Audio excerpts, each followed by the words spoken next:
Bonjour à tous, c'est Jonathan. Bienvenue sur cette nouvelle vidéo de la chaîne Art de Geek. Alors, est-ce que vous remarquez quelque chose? Non, je parle pas de ce super t-shirt de geek que m'a offert un ami, ça se situe plutôt ici, regardez. Et oui, cette semaine, j'ai installé ces étagères dans la pièce qui me sert de bureau et j'y ai rajouté des LED adressables. Je me suis également customisé cette petite télécommande infrarouge qui contrôle un Arduino Micro et ainsi, je peux facilement changer de mode. Là, on est en mode arc-en-ciel. Je peux passer en mode couleur uniforme, changer les couleurs, par exemple. Voilà. Mais également, je vais pouvoir avoir des étagères indépendantes les unes des autres. Par exemple, là, je vais modifier la couleur de l'étagère du milieu. Et je peux également en éteindre certaines, indépendamment des autres. Je vais éteindre celle du haut. Voilà, super pratique. J'ai aussi quelques animations. Donc là, on a l'arc-en-ciel, comme tout à l'heure. Là, on va voir une barre de progression qui monte et qui va monter à l'autre étagère. Et on peut même avoir un super effet stroboscope. Allez, on passe tout de suite à la réalisation de ce projet. C'est parti. J'ai commencé par acheter 3 étagères de 80 cm de large et l'objectif c'était de les placer au-dessus de mon bureau. Le système d'accroche est simplement un support qui va venir se placer au centre de l'étagère. Je suis donc passé aux mesures afin de pouvoir fixer ce support au mur.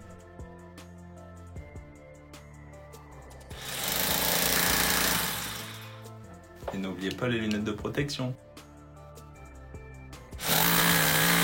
On va passer rapidement sur l'installation des étagères, qui n'est pas la partie la plus intéressante de la vidéo, mais qui était quand même bien sympa à faire.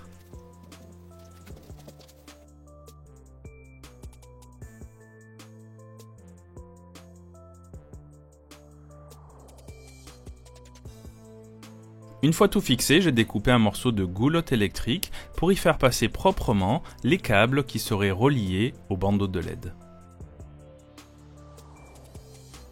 Intéressons-nous au schéma électrique. J'ai donc 3 morceaux de ruban de LED qui sont reliés en parallèle jusqu'à l'alimentation, mais qui par contre sont reliés en série sur le port D-in. Pourquoi? Eh bien parce que cela va permettre d'avoir des animations qui vont être synchronisées d'une étagère à l'autre. J'ai également un récepteur infrarouge qui va être sensible aux commandes qui vont être envoyées par la télécommande infrarouge. Tout ceci va être relié à un Arduino. J'ai découpé un ruban de LED WS2812 en 3 morceaux de 48 LED chacun. J'ai pu faire ensuite un test avec un Arduino Uno pour vérifier que tout fonctionnait bien. Je suis passé ensuite à la soudure sur le circuit imprimé que j'ai créé moi-même. Ah, vous voulez peut-être savoir comment j'ai réalisé ce circuit imprimé? Je vais vous expliquer. En fait, c'est un circuit imprimé dont je me suis inspiré grâce à la vidéo du labo d'Heliox que je vous mets ici en lien, mais que vous retrouvez aussi en lien dans la description. Je vous invite fortement à regarder cette vidéo qui est vraiment très innovante et très instructive et vous pourrez avoir tout plein de détails. Alors moi je l'ai adapté en imprimant sur du PLA. Juste un petit truc à savoir qui est très important, c'est que le PLA c'est du plastique et qu'il fond à partir de certaines températures et il va fondre complètement entre 180 et 220 degrés. Donc même s'il est rare que des circuits électroniques atteignent de telles températures, il faut quand même faire attention, je ne voudrais pas qu'il vous arrive un souci. Donc si vous voulez le reproduire à la maison, prenez ce détail en conséquence. Je ne voudrais pas qu'il se passe un problème avec votre installation électrique. Soyez donc très prudent si vous voulez reproduire ce circuit imprimé.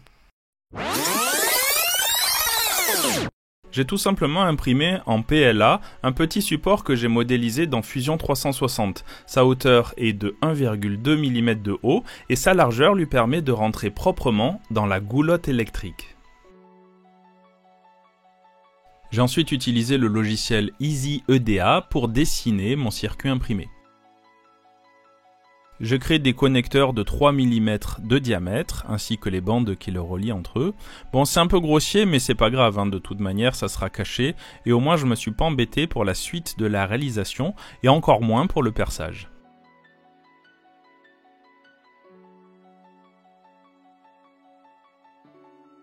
J'ai ensuite exporté le fichier au format PDF que j'ai pu ouvrir dans Affinity Designer. C'est comme Adobe Illustrator, sauf que ça coûte beaucoup moins cher. Après avoir fait quelques petits ajustements, j'ai bien veillé à ce que le fond soit transparent. Cette étape va être très importante pour la suite de notre réalisation. J'ai ensuite exporté le fichier au format PNG en veillant à augmenter sa taille pour que la qualité soit bonne. J'ai importé ensuite le fichier PNG dans le logiciel Silhouette Studio que j'utilise avec ma découpeuse vinyle Cameo 4. J'ai réglé la largeur pour que ça puisse s'adapter au support PLA que j'avais imprimé. J'ai ensuite fait le réglage, j'ai choisi pour cela le type vinyle mat et une profondeur de découpe de 2. Avant de lancer la découpe, j'ai ensuite découpé un morceau de ruban de cuivre autocollant que j'ai placé sur mon support de découpe. Après l'avoir placé, je l'ai inséré dans la Cameo 4 et j'ai lancé la découpe.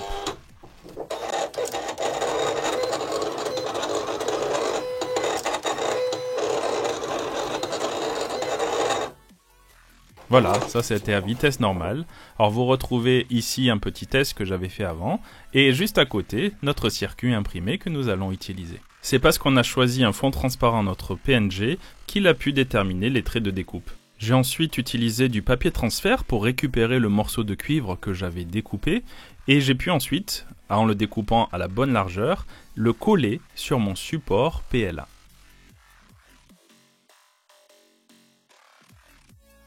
Et voilà, mon circuit imprimé maison était prêt, il manquait plus qu'à le percer.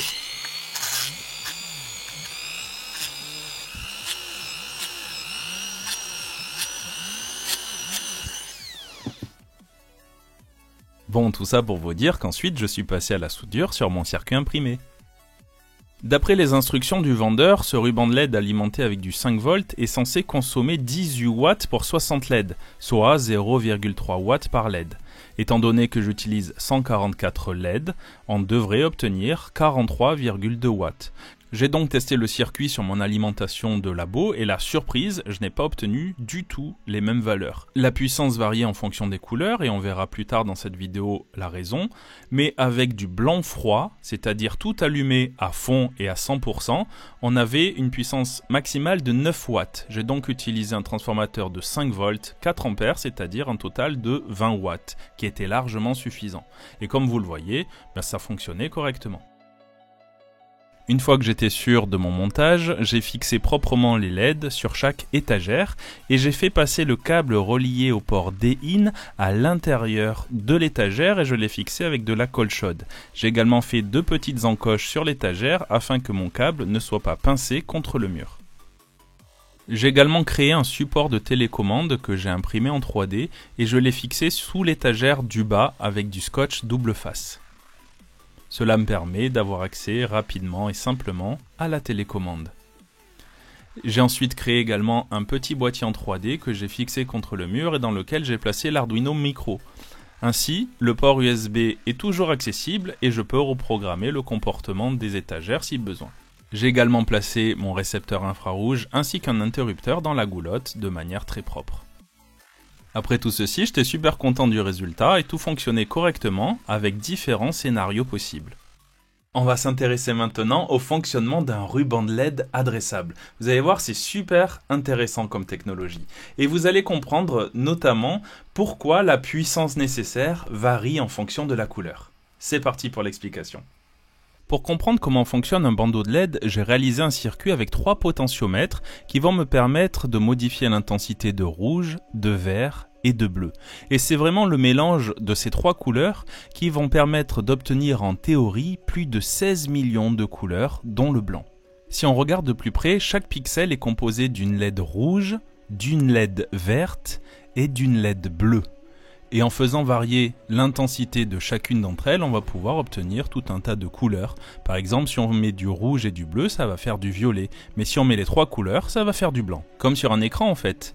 L'avantage d'un bandeau de LED adressable, c'est qu'on va pouvoir faire varier la couleur sur chaque pixel indépendamment les uns des autres. Je peux par exemple en avoir des pixels de couleurs différentes et même faire varier la couleur d'un autre, vraiment de manière indépendante. Maintenant, on va voir pourquoi il est important de bien connecter le câble sur le port D-in, mais au bon endroit. Par exemple, ici, si je déconnecte le câble, le ruban mémorise toujours que son pixel est toujours allumé.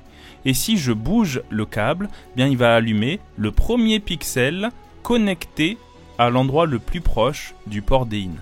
Il est capable d'éteindre ce qui se trouve après, mais pas ce qui se trouve avant.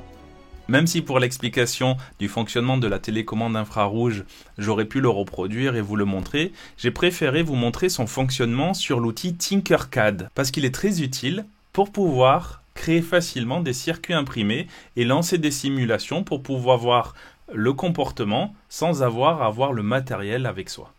Une fois que vous arrivez sur le site tinkercad.com, il va vous être possible de vous connecter ou de vous inscrire. Alors, soit vous pouvez créer un compte directement sur le site, ou alors vous pouvez vous connecter avec votre compte Google par exemple. Une fois les conditions acceptées, il va vous être possible de créer de nouveaux circuits électroniques. C'est super pratique pour tester des circuits, même si vous n'avez pas les composants. Et là, vous allez avoir accès à tout un tas de composants, des composants de base, mais également des composants avancés et également des starter kits pour aller plus vite et commencer par exemple avec des schémas préconçus pour de l'Arduino.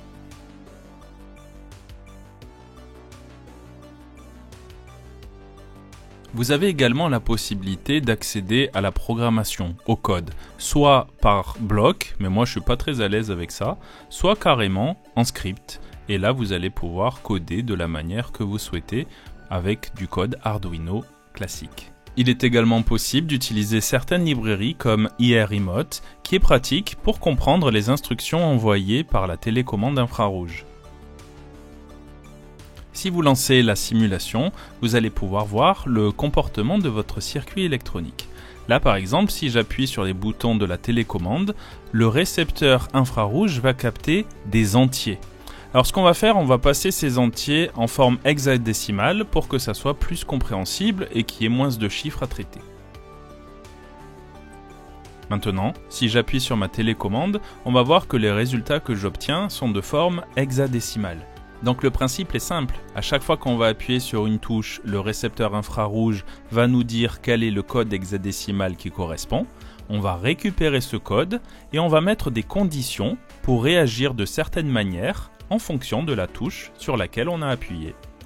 Donc si on cumule les deux principes, on va faire en sorte que lorsqu'on appuie sur la télécommande, le ruban de LED s'allume de différentes manières.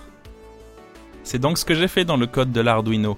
On va pouvoir modifier le nombre de pixels au total, le nombre de pixels par étagère, mais également détecter sur quelle touche on appuie et sélectionner uniquement une étagère qui est concernée par exemple, ou alors faire varier la couleur, faire varier la luminosité, ou encore faire varier le mode pour créer différentes animations comme par exemple un effet arc-en-ciel, une barre de progression ou encore un stroboscope. Pour terminer, pour avoir un super effet, il me manquait plus qu'à customiser ma télécommande. J'ai donc utilisé la Cameo 4 pour découper un morceau de vinyle imprimable au préalable à l'imprimante laser. J'ai ensuite pu coller les différentes touches sur la télécommande pour obtenir quelque chose de beaucoup plus visualisable et compréhensible. Merci énormément d'avoir visionné cette vidéo jusqu'au bout. J'espère que vous l'avez appréciée. Moi, en tout cas, ça m'a fait vraiment plaisir de la créer, d'expliquer certains principes comme les rubans de LED ou la commande infrarouge. Moi-même, j'ai appris beaucoup de choses par cette réalisation et je suis toujours content de partager. N'hésitez pas à mettre des commentaires pour me dire ce que vous en avez pensé, si peut-être il y avait certains points que vous aurez voulu approfondir un petit peu plus. Je tiens également à remercier énormément David. Un grand merci à toi David, parce que pour la précédente vidéo, il m'a mis des commentaires vraiment très constructifs et j'espère que tu l'auras remarqué, mais j'ai essayé de les appliquer dans cette vidéo-ci pour être encore plus précis et donner des détails utiles à tout le monde. Donc si ça vous a plu, n'hésitez pas à vous abonner, à mettre un pouce, c'est vraiment très utile pour référencer la vidéo et pour la faire remonter, que d'autres personnes la découvrent. Je vous mets également les fichiers 3D, les scripts Arduino, donc si vous voulez reproduire chez vous, il faudra l'adapter, Ça va pas être peut-être exactement les mêmes mesures, les mêmes codes, mais en tout cas, vous pouvez vous en inspirer. Je vous mets également les fichiers Fusion 360 pour le support de télécommande, pour la boîte dans laquelle il y a l'Arduino Micro. Au moins, vous pourrez facilement refaire les modifications pour les adapter à la taille qui vous convient. Dans cette vidéo, nous avons vu comment créer un récepteur infrarouge pour contrôler les LED. Dans la prochaine vidéo, on verra comment créer un récepteur Bluetooth avec une petite application mobile pour contrôler vos rubans de LED. Donc abonnez-vous, activez la petite cloche aussi pour être notifié quand la vidéo sortira. Et moi je vous dis à très bientôt sur la chaîne Art de Geek. Et en attendant, n'oubliez pas de laisser s'exprimer l'artiste geek qui sommeille en vous. Ciao ciao!